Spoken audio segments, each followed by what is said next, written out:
...59,8 varsinainen liharekka.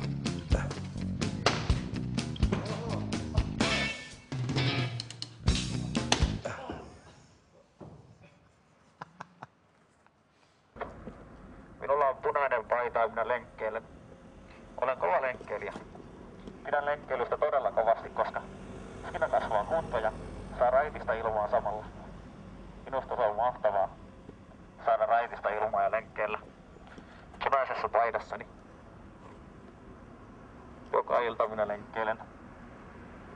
Käyn lenkillä, koska se on mukavaa ja hauskaa. Minä talutan yhdellä kädellä polkupyörää. Olen todella taitava taluttamaan polkupyörää. Osaan tehdä sen jopa yhdellä kädellä. Minulla on valkoinen takki ja farkut jalassa. Tämä on jotenkin mahtavaa, kun osaan myös pitää hanskoini samalla